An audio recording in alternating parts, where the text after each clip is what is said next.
Thank you so much. I'm so honored to be here, and it's such a beautiful day. So I'm especially honored that you would sit inside with me and look at my very green slide and talk a little bit about communities and landscape.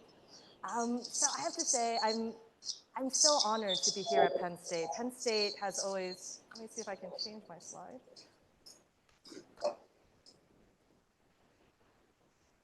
Okay, great. Yeah, so I'm so honored to be here. Roxy, thank you so much for inviting me.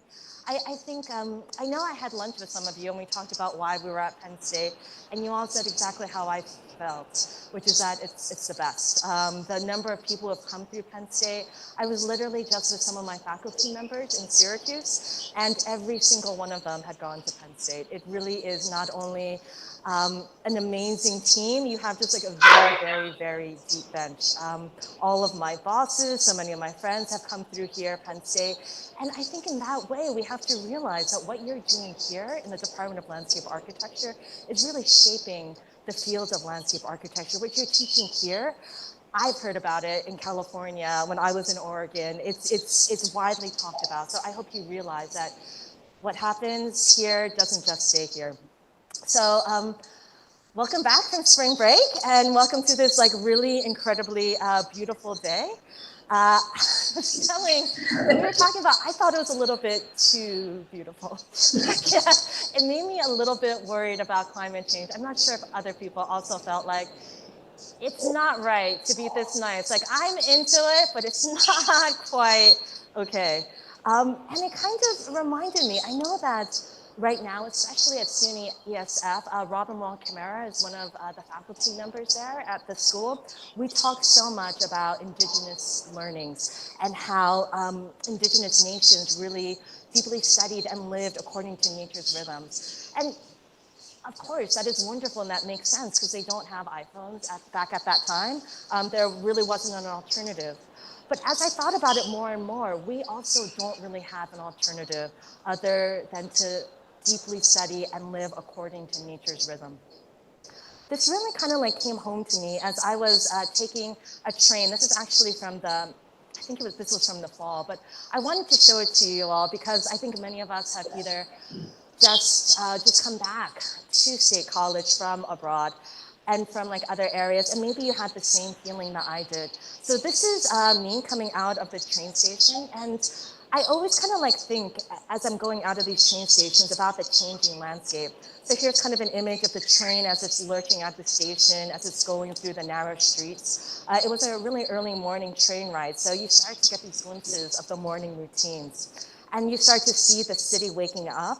And then as you move farther and farther out from the city, actually this was maybe like 15 minutes out of Newark, the train is kind of like leaving the city behind and going through these open lands and fields. And suddenly you're like, whoa, I'm so far away from the city.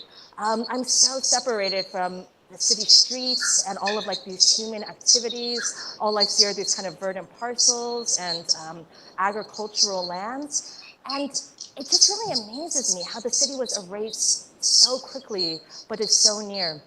And I think for me, it's always this kind of mental dissonance because I think it really brings home to me how the development and how we think about cities and how we live in these really dense places are no longer tied to the physical geography around us, our vegetation, our soils, our landforms, our topography. It used to be that nature would determine how far our cities could build, how long it was actually flat. But now we've actually learned how to conquer so many of those things, and those natural constraints no longer bind us. I wanted to quote something from Rachel Carson in her pivotal book, Silent Spring, where she wrote, "Why should we tolerate a diet of weak poisons, a home in insipid surroundings, a circle of acquaintances who are not quite our enemies, the noise of motors with just enough relief to prevent insanity? Who would want to live in a world which is just not quite fatal?" And I think that is, for a lot of us, the world that we are actually living in, and we're starting to come to terms with this. This is a Kubler-Ross change curve, which was developed in 1969 by Dr. Elizabeth Kubler-Ross, and it was actually developed to in how we kind of like start to express or how to we start to understand the stages of death. It's come to mean a lot to me, especially as we think about climate change and stress and depression, because it feels like this is a way that I've been talking to my students about how they're understanding the mortality that they're feeling about the actual planet. So here you see on the y-axis, morale and competence, and then you see time. And I wanted to say, actually, at SUNY ESF, so we're at the Environmental Science and Forestry School. We're also a very small school, so we take climate change like it's like if one person is depressed, everyone kind of like becomes depressed because we all feel this very greatly. And we've actually started to have these things called climate cafes, as well as counseling for people to deal with the climate stress. I guess I want to say that because I feel that here at SUNY ESF and where I am, I'm just above depression and just starting to think about how can we experiment. This is our new reality. Some days we have beautiful days that are slightly worrying, but I think the reason why it's worrying is because we know that there's a deep price to pay for days like this, and that we created this situation which is not necessarily peaceful. And this is so much, I think, the work that landscape architects do. This is from the new LAF Declaration. I believe it's the second to last paragraph, where they talk about what our role is as a field of landscape architects. They came together and they said, after centuries of mistakenly believing we could exploit nature without consequence, we have now entered an age of extreme climate change, marked by rising seas, resource depletion, desertification, and unprecedented rates of species extinction. Set against the global phenomena of accelerating consumption, urbanization, and inequity, these influences disproportionately affect the poor and will impact everyone, everywhere. This really like hit home for me because honestly, when I started landscape architecture, I didn't know that we had to fight extreme climate change. I didn't know that it was about accelerating consumption, urbanization, inequity, and trying to make right these disproportionate influences. But now I do understand that what we are creating is not just beautiful landscapes, but it's creating a space where we can come together and interface with nature. I'm going to try to explain this by going into Baudrillard, who's a French sociologist, philosopher, and poet, his book on simulacra and simulation. So he wrote this, gosh, I guess it's around like 50, 60 years ago. For him, he was saying that the world that we see is not necessarily the world, and that simulation is different from representation. So he was saying that, like, you know, maybe it's a beautiful day outside, and maybe we represent it with kind of like a beautiful picture, abstracting the real beautiful day that we're seeing. And then he said that there's something called simulation, which isn't even pretending that it is a beautiful day. It's just taking those like fragments and kind of like make you feel like it's a beautiful day, like maybe, I don't know, like a Febreze car spray or something, I'm not sure. But these ideas about how we're actually moving away from reality. There's this meme, which I don't know you've been sent, it's been sent to me like 500 times, where you talk about stage one, that this is kind of like a pumpkin, and this is a reflection of basic reality, right? This is a real pumpkin. And then as you're moving from simulation and representation, maybe the next stage is a pumpkin pie. So this is a distortion of reality. It's palatable, but it's not a pumpkin. We've kind of added sugar and spices, but there's some pumpkin in there, right? Then stage 3, we go to pumpkin spice latte, which doesn't pretend the fact that there are any seasons. We can always get a pumpkin spice latte. It is not based in seasons or actually in any pumpkins. There is no pumpkin in there. It is as much pumpkin as like cherry flavored like gumdrops are, which are red. I started calling them just like red gumdrops because they're clearly not cherry flavored. But then our last stage of simulation is probably pumpkin coffee mate, which has, again, no pumpkin. It is just this idea that we have a fall that is based on some kind of idea or some kind of movie or maybe like a Taylor Swift song that we actually read. We aren't even pretending that it's pumpkin anymore, or honestly that it's even milk anymore. And so what is our role as landscape architects? Sometimes we're trying to protect the pumpkin and protect nature. Sometimes, to be fully honest, I have absolutely made coffee mate landscape architecture projects. But why I wanted to talk about why simulation and representation and reality, what the ramifications are of them, I'm gonna move a little bit out of context. And I wanted to talk about sugarcane plantation farming. So basically what happened was that they realized that they could clone sugarcane. And so you could take a sugarcane and stick it in the ground and actually wait for it to sprout. And so what you started to actually have was a self-contained, genetically identical sugarcane stalk. So you didn't have to think like, oh, hello, sugarcane friends, how are you doing today? They were all the same. They were all reacting in the same ways. And so when you started to have a material object that was actually cloned, what happened next is that they learned how to clone labor. The Portuguese cane growing came together with the power to use people to extract labor from enslaved people in Africa. And if you look at the way enslaved people were used when they were forced to come into the New World, they had no social relations. They had no ways to escape. They had no history actually on this land or any relationship to the New World when they came to it. They became standardized and in many ways self-contained and isolated and treated like clones the same way that sugarcane was. And the process that they were forced to endure, the way that they were organized, the workers had to cut the cane as fast as they could and with full attention just to avoid any injury. So they might be next to each other, but the process was so regularized and so fast, they actually could not talk to each other. So in many ways, this cloned planting stock, this coerced labor that was conquered and made to feel alienated, interchangeable, it led to unprecedented profits. And this is actually, Sidney Mintz has argued that sugarcane plantations were the model for factories using industrialization and this kind of plantation-style alienization into their plants. So when I talk about pumpkins and pumpkin spice lattes and coffee mate, there's a real danger here that we start to not understand what natural processes are. And we start to think like, oh, I was able to clone my sugarcane. Why can't I just do the next step and start to actually use humans as commodities or try to push my profit margins more? And so I think in many ways why we're actually here is because we want to save the pumpkins. And sometimes that means that we have to make more pumpkin pies so that there's more space for pumpkins. What I wanted to talk today was about many of us, well, I'll say that myself as a landscape architect, I don't build pumpkins. I don't build pumpkin patches. I don't preserve natural preserves. What I am generally doing is I'm making pumpkin pies, which I'll talk about today, including Destination Crenshaw in Upper LA, that help bring nature into the city and help make people more aware that there actually is nature and there are these incredible benefits to it. I'm also going to talk about how all of us are going to have to do some pumpkin spice latte projects. That's just the way life actually is. And so I'm going to talk about my most famous pumpkin spice latte project, which is SoFi Stadium in Los Angeles, and my sneaky getting some pumpkin in there. And I will refrain from mentioning of any of my pumpkin coffee mate projects.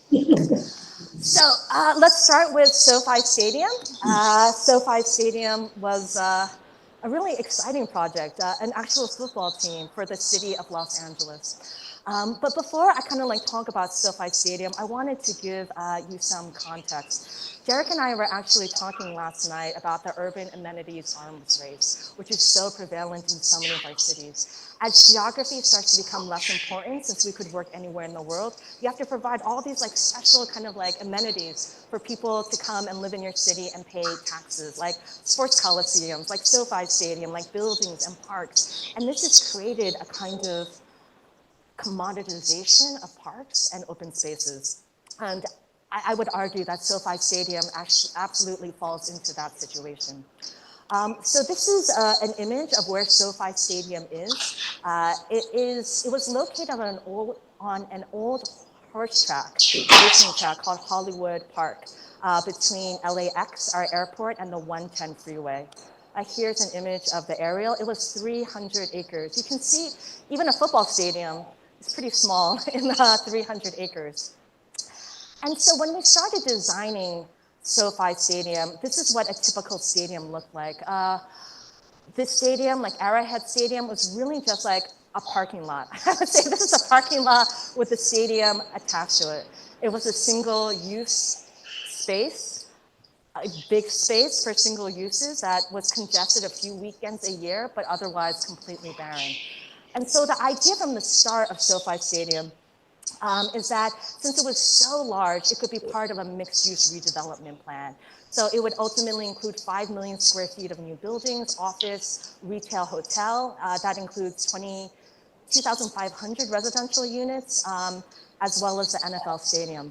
And this is an aside, but an important aside. Since they were able to do so much other real estate on the parcel, they didn't have to use public funding, which means they didn't have to do that much community engagement. Because if you're using taxpayer dollars, you better talk to the taxpayers. But if you're not using taxpayer dollars, well, the interest was obviously in making the profits as high as possible. So, my pumpkin spice latte project. What we basically argued is that if you wanted to make a stadium that's unlike other stadiums in the country, in the world, you should market the only thing, something that nobody else can authentically replicate, which is a Southern California ecology. So that's what we did. We said, look at all of these different kinds of ecologies that you could have from the chaparrals and the Santa Monica Mountains to the Lower Montane and the Angeles National Forest to the Upper Montane and the Big Bear Lake. We're saying no other stadium could authentically say that they have this landscape. This is a landscape that only you can have. And so we basically put those landscapes and we kind of like filtered the stadium around it. And this allowed us to bring in a lot of planting. We did 1,500 trees in the stadium, another 400 at Lake Park, another 1,800 in the streets and the perimeters, 550 at retail. It actually, what it literally became, so here you can see, these are all the different kind of like California ecologies that we were looking at. This is how it surrounds the stadiums.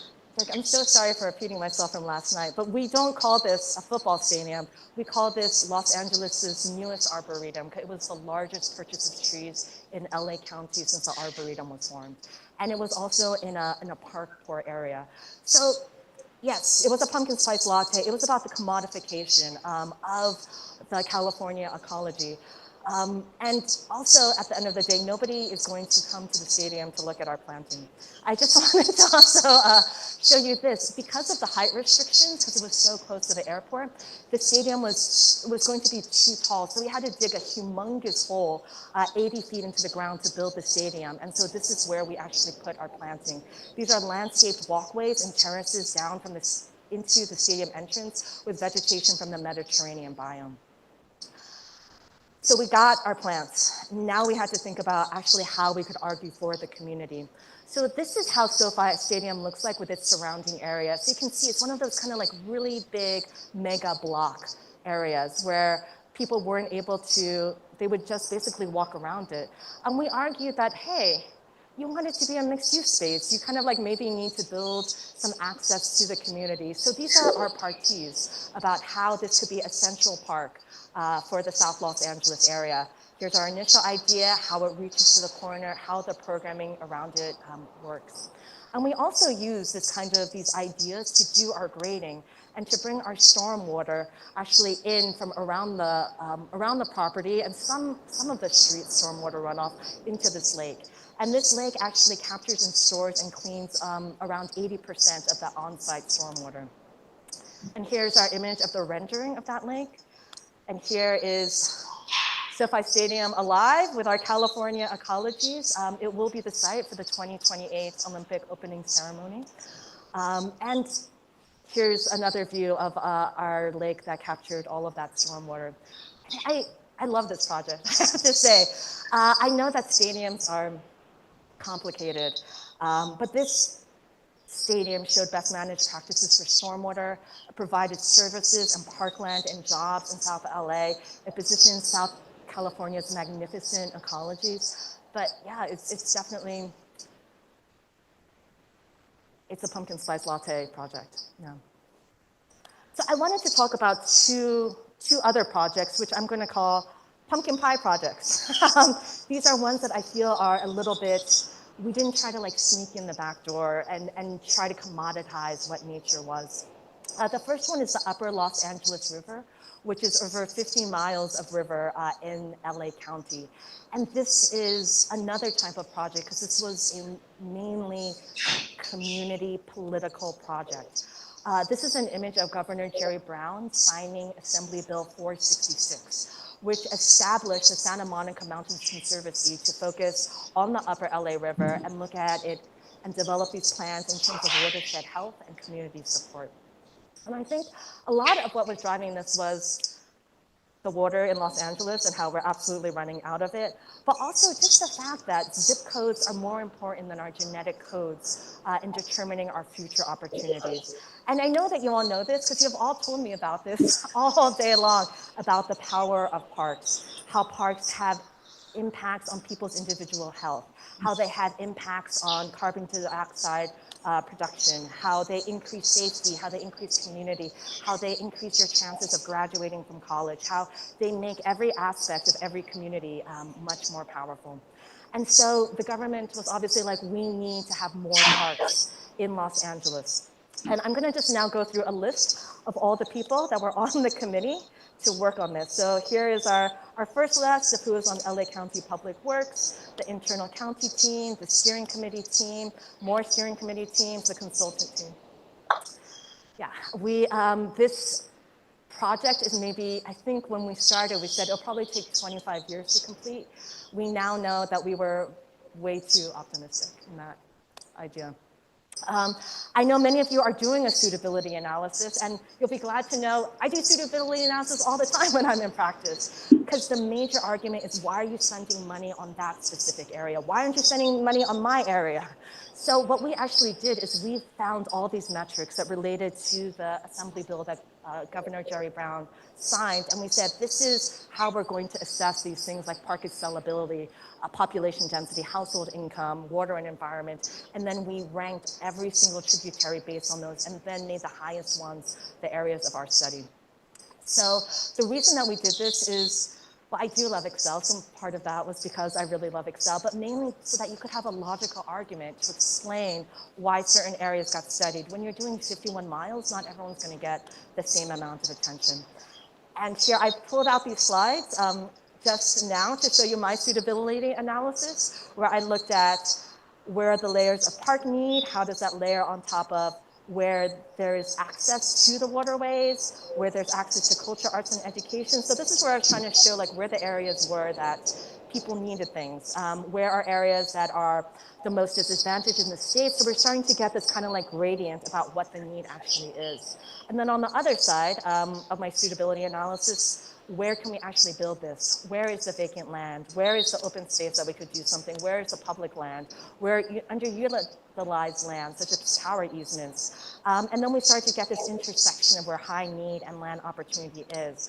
And that turned into 892 different opportunity areas, which we then ranked to show which ones we would actually start doing. This included a very, very in-depth engagement process. This is our timeline of like how we actually went to all the steering committee meetings, community events, just some like top line statistics about the number of people that we talked to. When you're going to do a project that has like 5 pages of the names of people you're working on, you need to make sure that you're not just talking to the people, but talking to them in an equitable manner in a geographically dispersed area. But what I wanted to show you is that all of this quantitative data, it kind of like shines the light on things that you may not be able to get in other ways. And so what I did is I was really inspired by the artist Luc Dubois, who would look at all of this kind of like demographic data and attach them to the census block where they lived. So I thought I would do the same thing. I'd look through all of this data, and then I would attach, when we asked them to describe the tributary, what was the one word that actually showed up the most? So if you guys know Los Angeles at all, I just wanted to show you some of these differences. So this is the Arroyo Seco area. This is where, all I can think of right now, this is where the Rose Bowl is. This is where Julia Child grew up. Pasadena's wealthy, I guess is what I'm trying to say. And so when they said one word things about the tributary, they talked about the Rose Bowl, habitat, history, bridges, running, rainbow trout. I'm going to just like turn over here to an area that has been historically neglected. And when they talked about the tributary, the most common words that came out were concrete, flooding, fencing, infrastructure, flooding again. And so we did this for again and again. So I did the same thing for community. And you'll see Arroyo Seco's like family, diverse, quaint, and the more historically neglected areas are talking about crime, houselessness, and violence. And then we did the same thing actually for the vision. And so I guess what I'm trying to say here is when you have so much quantitative data, sometimes you can really pull out something that has resonance with us, definitely looking at these one-word ideas about the vision, the community, the way they've talked about the tributary, gave us a very specific idea of what we could actually design. So for those 800, gosh, for those 800 something things, not all of them are getting, not all of them have had a shovel in the ground yet, but all of them have had a design like this. This right now is the Hanson Dam Spreading Grounds, which is at the top of the Tahunga Wash. So it was one of those retired gravel pits where they got all the gravel out, and now it's kind of just hanging out. And so what we did is we took all of those one-word ideas about what people were saying. So for tributary, they were saying it's upstream, recharge, filtration. For community, they were talking about actually wanting to have any sense of community, safety, and nature. And their vision was about open space, birds, and turtles. I think just hearing that, you can start to kind of like get this sense, this kind of like layer that, a deep cut about what people actually wanted. And so this is what we designed for it. We actually thought, wow, the gravel pits could be something like a Los Angeles version of like the Grand Canyon, where it actually infiltrates all this water, and so maybe there would be a lot of water on really deep days, on days when there's a lot of rainfall, or sometimes it would just be like 50, 60, 80 feet above the ground. Here were these ideas of actually doing kind of like overlooks, trails, etc., to go to those ideas of what the community wanted. And since this was a kind of project that was like so large and so encompassing that we really needed to prove that these designs weren't just pretty, but they had all of these benefits attached to them. So here's a small kind of like typology for a stormwater basin. And what you'll see here is that we actually wrote here all the benefits per acre. How much more permeable pavement we'd be adding, how much more stormwater capture, how much more carbon sequestration, excuse me, from that we would be capturing, what kind of new habitat we would have, how it would actually benefit the community. And so at the end, we were able to say without a doubt that this plan was going to provide 17.5 square miles of new and enhanced space, and that 1.5 million people in Los Angeles County would have access to new and enhanced spaces, which is equivalent to the population of San Diego.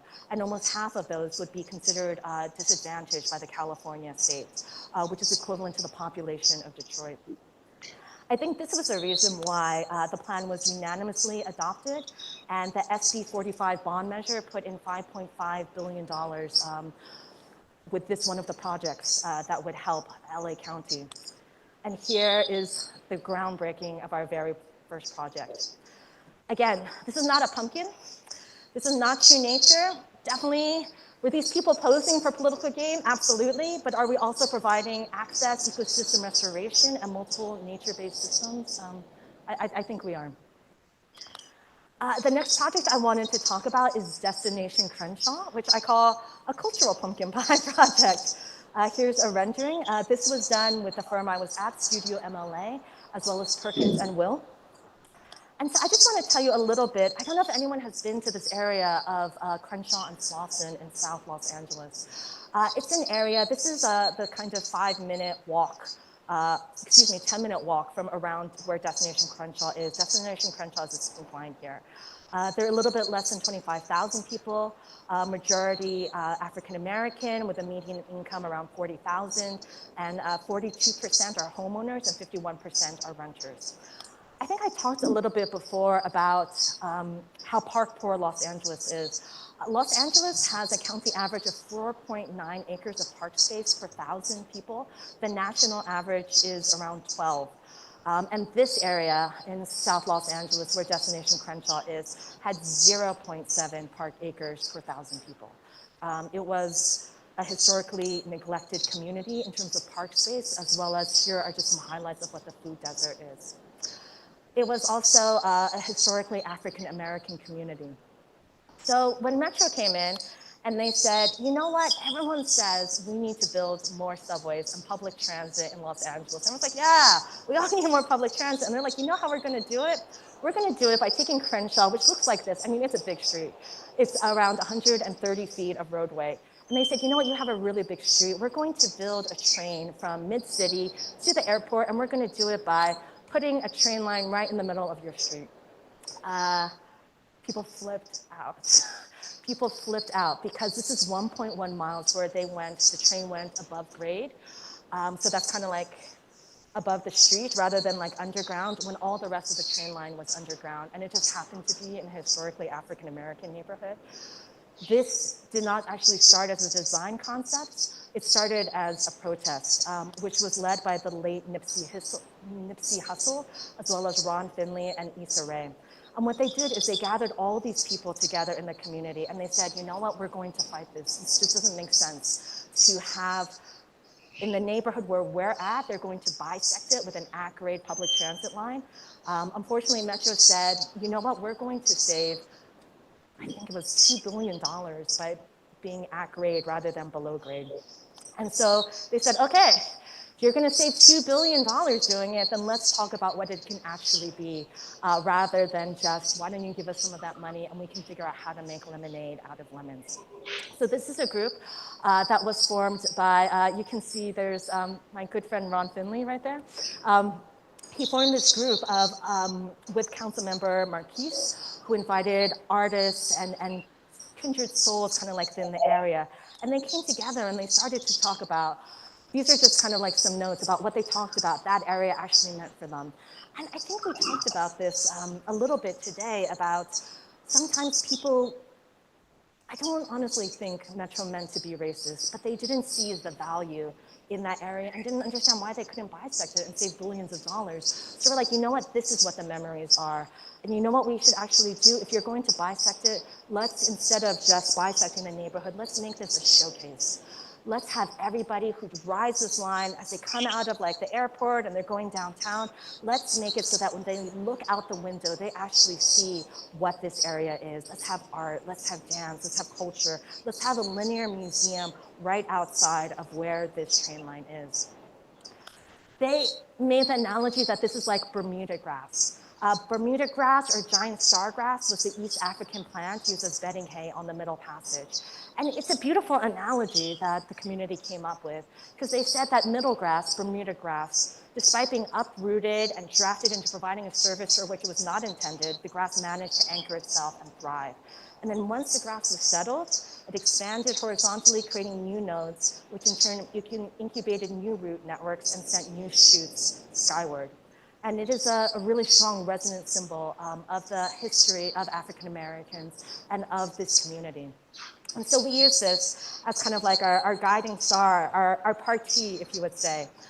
We also looked at things like how can we look at what is native to Africa as well as what is native to Los Angeles, and bring in this planting that is resonant of both of these people, just the way that we want this linear museum to look like.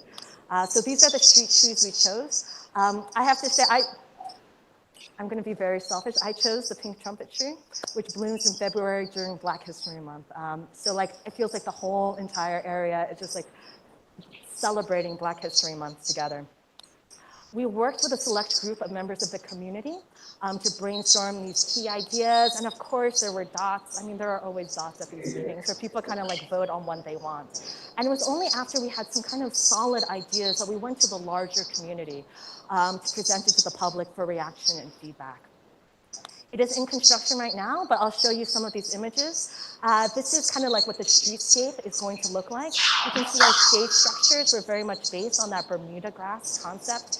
Also, this was a chance to get some much needed infrastructure into the neighborhood. So we're talking about high quality pipelines, as well as this is an area that already had a lot of beautiful murals. And so we had the money now because, I mean, Metro, if they were going to save $2 billion, why not give us half of it, right? So we had the money now actually to protect these murals, as well as probably the highlight of the project is this park called Sankofa Park, which will be the first one that is opening.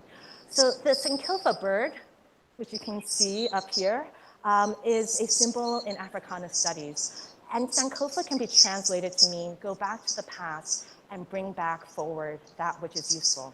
So you can see this bird is twisting its beak behind itself in order to bring forth an egg from its back. And that, again, was another analogy with the Bermuda grass of what this park was meant to be. So you can see this is a literal journey back so that you could look forward. And we weren't,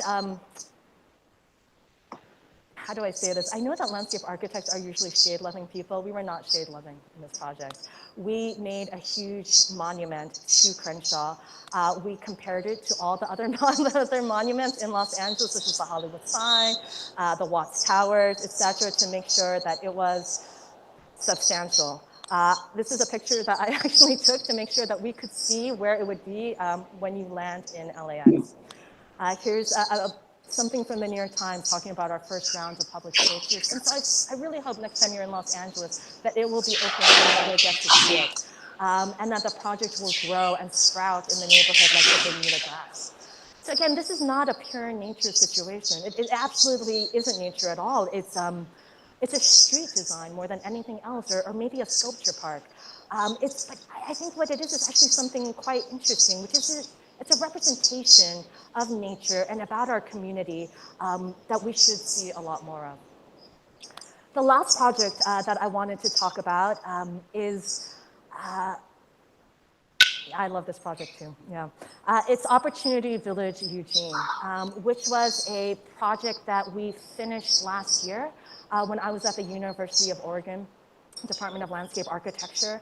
It was done with the Oregon Students class and Landscape for Humanity. And so this is a tiny home community for otherwise houseless individuals.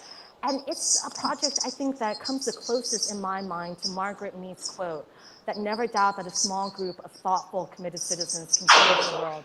Indeed, it's the only thing that ever has. I think the backbone of this project is the fact that Roxy made Oregon Sequence a 3/4 class.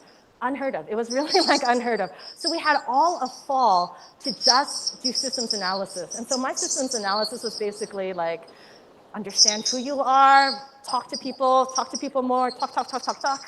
And then in the winter, I kind of put them through this washing machine cycle of learning, assessing, and measuring. So they did their site plans in their winter quarter, and in the spring, they did their construction documents. And the reason that I wanted to do this project wasn't just because, I feel like heart. I mean, I do obviously feel heart for communities that have gone through so much, but there was something more, I felt to be like more scalable about it, in that so many of our houseless communities are put on the worst possible land with very little land tenure. They are at the forefront of climate change. And I wanted to know what is creating this kind of situation and what can we learn from them? If we're all trying to understand climate change, if we're trying to understand inequity, why not talk to those people who are very much at that top? So as you can guess, you can't simply just like show up and ask people. Our first kind of like weeks, I should say my class was like, is this a landscape architecture class? Because like, we are just building trust. There's no reason they should trust us. You're going to do anything, anybody, you're going to support everybody as much as you possibly can. So we painted houses. We were like weatherproofing people's kind of outside areas. We were making Thanksgiving dinners. We were trying to really like show that we weren't just there to kind of extract, that this was something that we were all getting together. Something that really came out of this was, this is Mackenzie, one of my students, and she said something that I wanted to share with you. I don't think any of them thought they would spend actually the first quarter just talking to people and just trying to build trust. And she said that, but she actually, when she started it, she didn't really understand the point of what we were doing. Everyone loves community engagement, but isn't it kind of like, just like, please tell us what to do, and therefore we will do it. And she said that through this experience, she learned that knowing something was about having it grow in you, and also letting yourself grow into them, so that it becomes a part of who you are. She said that if she had just been told what to do, she would have like kind of been like, oh, I think I know what you mean, and have a pretense of knowing. But when she sat down to actually draw, she would realize actually she didn't really understand what was going on. But that being allowed to be part of the community, she could call on that knowledge that had actually inherently grown in her very naturally. So we did get the trust of the community. Here were some of the ideas that they talked about. A lot of them were talking about how they survived climate change because they were living in an industrial area. And one great thing about an industrial area is that there was a lot of random materials hanging out. So they would find like what people were throwing out, they would build, they would like remake their areas. And so we started to kind of like get a sense of where people actually were. And what I also asked them to do is to really start to think kind of like divergently. The first semester, in those few moments where I wasn't asking them to talk to the community, I was asking them to actually think very differently from how they normally thought. And I know I talked with some of you today about what do you think about like digital versus hand drafting. I didn't let them do either of that. I taught them how to screen print, and I said, you have to screen print what you've actually learned in this community. And I thought it would create this idea of what is fixable, what is changeable, and actually what is emergent. Here are some of the screen prints that they actually created.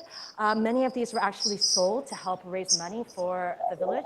And Mark, I'm sorry, this is Mark posting one of the screen prints, which like made them, oh my gosh, their joy. I'm sorry, they were very excited about that. So this was kind of like their divergent thinking part where I gave them none of the tools and they didn't draw a single tree for the entire fall. But other than like the divergent, we were thinking about novel ideas and about other choices.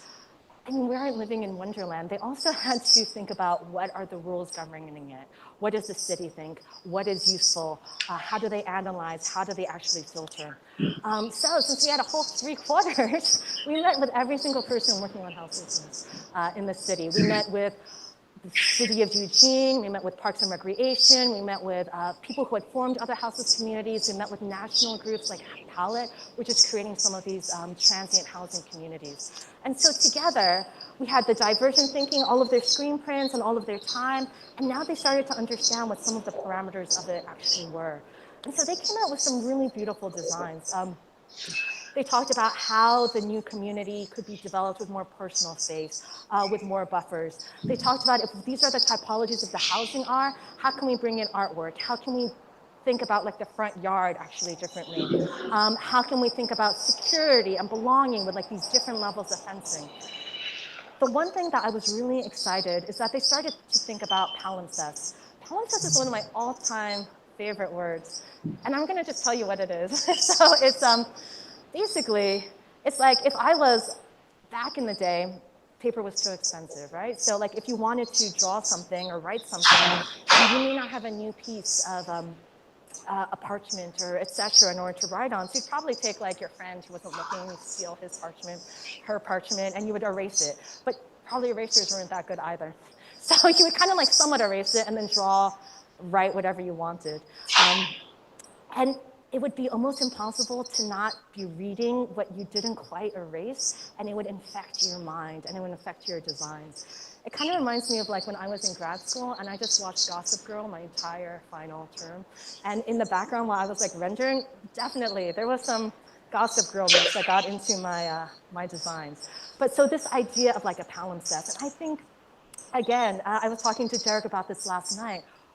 Why did Central Park survive? And Derek, I believe we agreed that it was because it was a palimpsest, that it became more and more and more valuable over time, the more people used it, the more there were these traces of history and personal stories and families and dog scooping, etc. over here.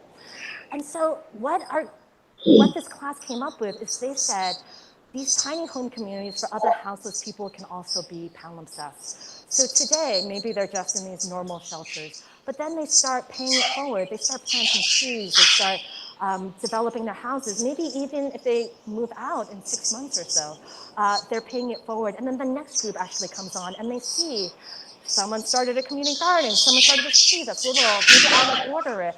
And they also know that people have kind of like moved on and grown past it.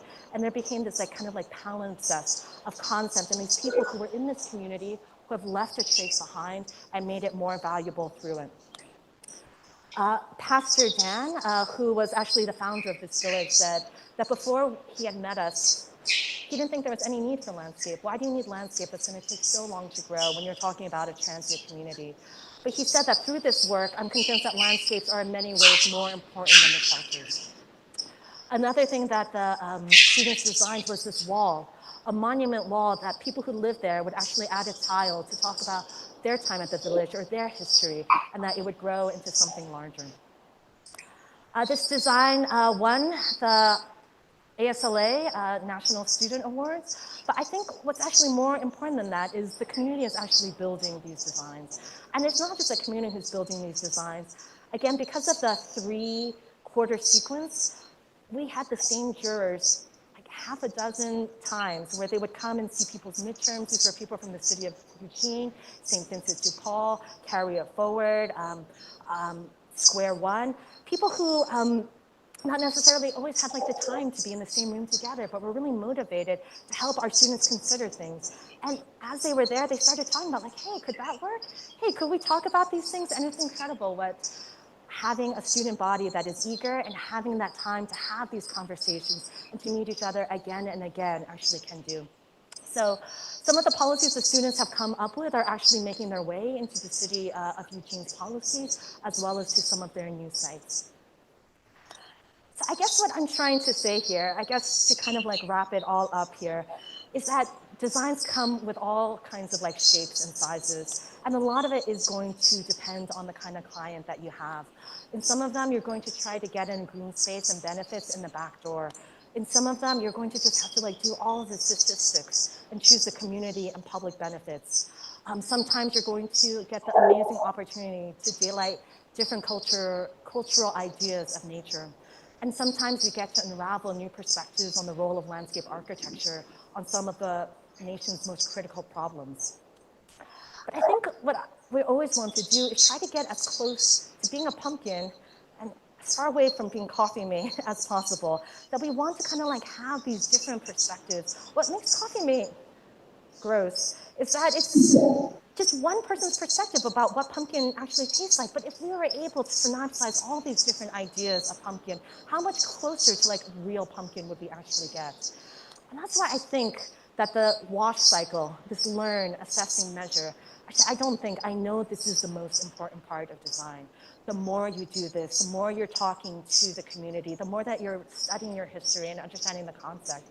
That's how you're getting into a much more multifaceted idea of what nature is and what your design needs to be. And on a side note, I just wanted to say that being in the spin cycle doesn't just make your designs better, it makes the community better. And I know we've all talked about this, that working with communities, especially ones whose voices haven't been heard, and saying, you know, we're going to build something, we're going to do it together, it not only makes them feel empowered, it makes them feel like they can change their community and that they're part of the community and valuable parts of that. So I think that's what we're really learning through your BLA and your MLA and your beautiful time here at Penn State. You're learning how to have those skills of perception and capacities of judgment that's going to keep you in that cycle of iteration. You're learning how to stay engaged with all your senses. And, you know, it sounds simple, but in no way is it easy. In fact, for me, it's like the hardest thing I can do.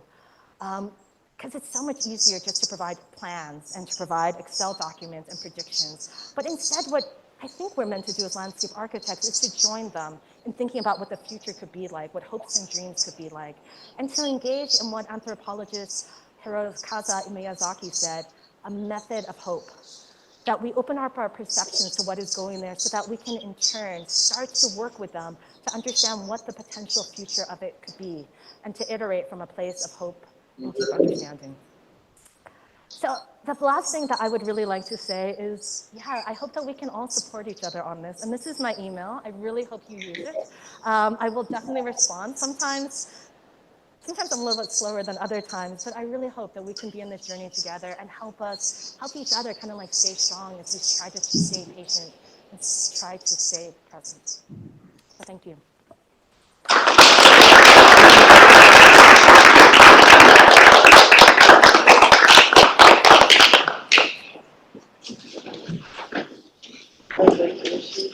Okay, no, thank you.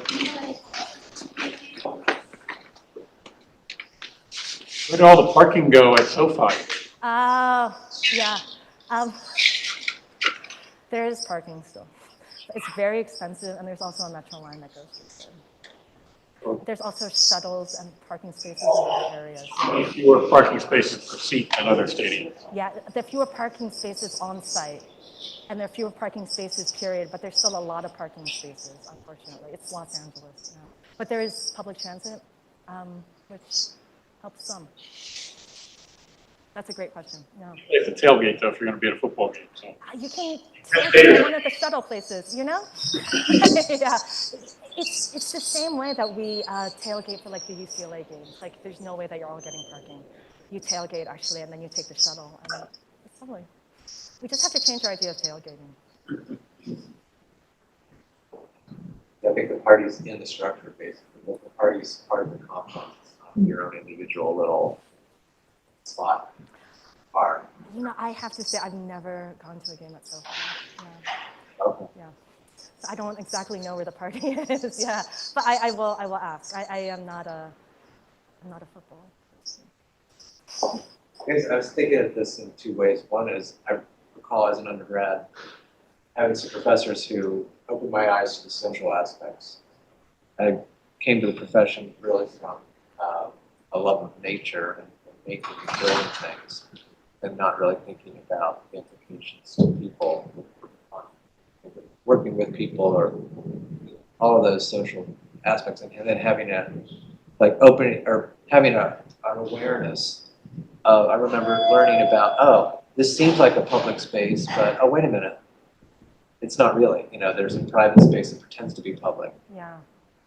And that was a real revelation. And now my perspective now as a professional, like, wow, seeing all your work, which is really impressive. How do you get that work? How do you make it profitable as a professional, or how much do you need to volunteer to make it? There was so much analysis. There was so much process, so much community engagement. In so many projects, you only have a really narrow window maybe to kind of do that and get it done and do your best with that. Yeah, I left practice, yeah. So I no longer have to worry about profit. Actually, that was like a really big part of it. We tried in our studio, I tried to start a small project looking at like houselessness. And I think where I was in Los Angeles, we have an incredible houseless crisis. And I had such kind colleagues who were very concerned about it. And my boss said, you know what, we'll spend $50,000 on it, which was so quickly eaten up by our hours. There was so little that we could actually do. So even when you're doing pro bono, just the idea that like everyone was billing out, that it would be like $500 for us all to kind of like come together and have a meeting, it was really difficult. And so that's why actually I was hoping to create these kind of like more collaborations. I'm talking to Design Workshop and Concoy Design Initiative and some other friends about, can we do things, can we do the research side of things that you don't actually have the time for, that we could kind of like print and we could like publish and etc. But the one caveat is that you don't own it anymore, right? Like we're going to work on this, but you aren't going to get to say like, oh, I own this kind of like process, or I own this kind of methodology. This is going to be something that we're giving to everyone. We're trying to create something open source. And so that's something that we're trying to think about right now is, I think that's why we're in the academy, right? Because if we want to shift things, and who knows how long it takes to actually shift.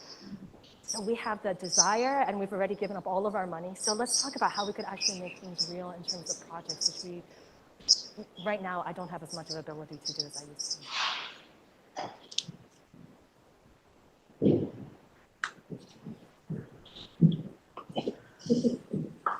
Oh, okay. When you were talking about the Upper LA River project and talk with the steering committee about like turning that quantitative data into one word, Yeah. that really stuck out to me. Like turning that quantitative into qualitative, into something more accessible to the general public. What are the ways that we can bring this sort of equity into like the steering committees, into like the communities as we design with them? You have to do it for free. I'm so sorry.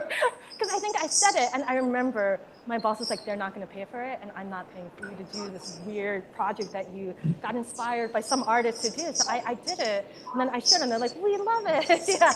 And now that actually they've seen it, and that my boss actually thought, she was like, we're going to do this more. But I have to say, like, in order to pull that much, you have to have like a lot of quantitative data in order to do it. So there's only kind of like specific projects that you can do it on, if that makes sense. Yeah. But I think that's always so hard. I think that moving forward is often someone is sneaking something in, someone is like doing something for free that they have an intuition about. Because a lot of times, if it's a new idea, there isn't this like, oh, we're all into it and we'll pay you all the money to do it. It's unproven, and so we have to take on that responsibility on our own, which is pros and cons. Yeah. Maybe on that like responsibility, how do you like develop a balance in like being able to sustainably do that when you can continue to help people but not burn yourself out? Yeah, I haven't figured that out. This is also like, I think one of the secrets about teaching is, I think it's really true that you try to teach what one can't do. So I've been trying to really teach my students to do this. I think we talked about this at lunch, like how can I convince my students to go to sleep? How can I convince them to like not be up all night, that these are the deliverables, and like, and I honestly don't know, but I feel in my heart that if we had enough trust, we would know that spending 1 hour with 100% of our energy produces more than like 5 hours at 2 to 6 a.m. or even like more than that, that there's something about like operating from when we're at like full powered up that would be amazing. But I need to trust in myself more in order to do that. Yeah. I hope that you trust in yourself to do that too. Like, just see what it actually means, like how much more fluid the process is, how much more creative the process actually is, rather than just, I know that when I'm operating like that, when it's like 6 a.m. and I'm still like up and like working on it, there's an insecurity in my design that I feel, which is partially me and partially because I haven't slept. Yeah, Roxanne.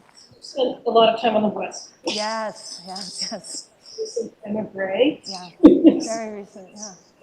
What are the landscapes, the peoples, the problems? What are the challenges that you're interested in? Yeah, do you know what I'm really, there are a couple things that I'm really interested in. I wonder if I have enough time. One of them is actually developing this collaborative with people. I'm doing it again. I'm trying to understand what houselessness actually means in Syracuse, where it has a totally different climate than California or even like Eugene, and we're working with DOT. Actually, what's really amazing is like these city and government and federal agencies are like our way of like, which was basically like clearing out transient people who are living there. It's not working. How do we actually do this together? And they're like, you knew how to do it with City of Eugene. Let's talk about how we actually do it here. I'm also trying to set up these kind of like design literacy, design aid groups in Syracuse. As we were talking about, Syracuse has like all the urban issues, redlining, gentrification, deep poverty. Sorry, I'm so gleeful as I name them all. But my idea is, you know, all the law students do legal aid. Can't we do the same thing and actually go out there and say, like, you want to change your community, and you say you're going to these community meetings and nobody's listening. What if we learn how to actually like draw your ideas out? And then when we draw it, can we actually budget it so you can come to your council member and say, can we do these kind of like design aid things? Also, something that's kind of like great about the East Coast is that there's a lot more cultural, there's older land here. And something that's been like really, that I've been really loving is I've been working with the Center of Cultural Landscape Preservation and understanding these palimpsests and how they kind of like enacted in previous times. So this is Harriet Tubman's house that I'm working on. And I'm so sorry, I'm going to repeat what I said at lunch. I'm also working on Elizabeth Cady Stanton's house at Seneca Falls. And what I learned is that it wasn't a surprise that the women's rights movement came out of that. They were right next to Haudenosaunee land, which was a non-patriarchal society. And they were in a community that had suddenly become very economically diverse with these women who are like, what am I doing here? And this idea, this conglomeration really helped create that situation. I'm also working some more with these concepts with more refugees and like the deaf new Americans and this idea of like food sovereignty. But I guess what I've learned is, yeah, the East Coast is really different than the West Coast. So I'm hoping one of these will kind of like pan out because I'm still adjusting to the culture of the East Coast for sure. Yeah. Oh, Mark, yeah. Why pumpkins? Oh, it was because of the meme. I didn't make that meme. That's why it was like so fuzzy. It's a meme that's been sent to me so many times. Have you guys not gotten that meme? Okay, I guess my friends all send me that meme. I've gotten it like half a dozen times. I thought it was, everyone got this meme, and I'm like, oh, everyone will get that funny pumpkin spice meme.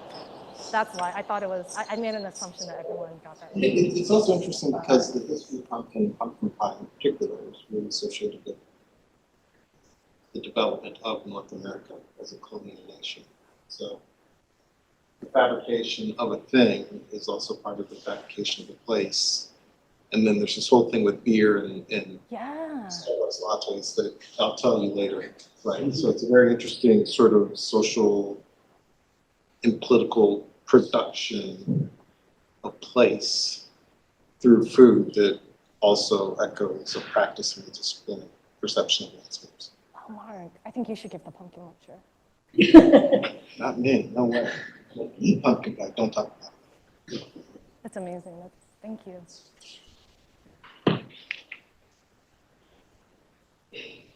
Oh, yes, please. You mentioned participatory planning or participatory design, I think, in connection with the Cranshaw project.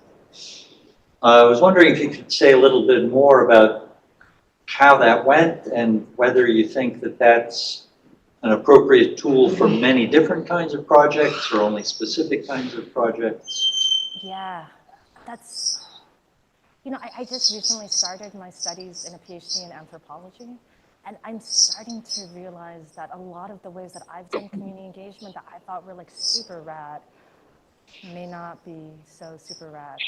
And the Crenshaw project specifically, I think there were some things that we did right on that project in that I wasn't the lead designer on that. The lead designer was from the area, that it was something that came up from the area. But at the same time, there was a slight discomfort that I felt. That first picture that I showed you of that group, which was maybe like 30 people or so, that was not representative of the Crenshaw community. Those were people that were handpicked, who were very well educated, that were very like deep in the arts. And they had this idea about how they wanted Crenshaw to be represented that I thought was really empowering, but there wasn't, a lot of times like in the ideation part, and this is something that I'm trying to understand, is how do you get to an idea when you are actually bringing in so many kind of like diverse voices. And that's something that I'm honestly still trying to struggle with. So I guess the answer is I'm not sure. I'm trying to understand that for myself, because I think we need more diversity, but more diversity, it always comes with a lot more time needed, a lot more flexibility needed, and how do we reconcile that with the kind of like very capitalist time pace that things have to happen to in our society? I'm not sure. Yeah. Thank you for that. That's, yeah. Yeah, so I picked up, and you can correct me, and I think this is a good thing that you don't seem like a rigid native plants person. Yeah, I'm definitely not really Curious, about that. Yeah. and I thought that was like, especially working in LA, which is it's just a cosmopolitan place, and there are cosmopolitan plants. And I'm interested because I think you seem to recognize like there are local plant communities in the SoFi project, and so I'm interested in your process, almost as an analogy for people, but like we're deciding what plants belong in certain projects, and how do you? Some people will just jump straight to only native plants belong, but I think you probably have other ways. Yeah, I think it totally depends on the purpose of the project. So for like SoFi, we weren't trying to. How do I say this? We looked at like landscape archetypes, right? Like a meadow archetype versus like a tree canopy versus kind of like a woodland archetype, and really talking about how that cultural idea was in our head, if that makes sense, and talked about like where that would actually go, if that makes, yeah. It was really much more about the narrative of the site than about what was necessarily like what that ground was, or if it was like an ecological path. It was purely narrative. And so in that case, we'd be like, we want a tree canopy here, and and then we would start to go like, okay, this is an ecologically rich area. We can choose like these plants in order to do kind of like a canopy. But that base level about like what we were going to plant as a form was based on kind of like our narrative structure, as opposed to we've done some. I actually the studio I was at has done some ecological restoration projects where it is much more 100% about if you bring back kind of like what the planting was, what the soil actually means, you can bring back what the life was in that area. They kept me away from those projects. I was, yeah.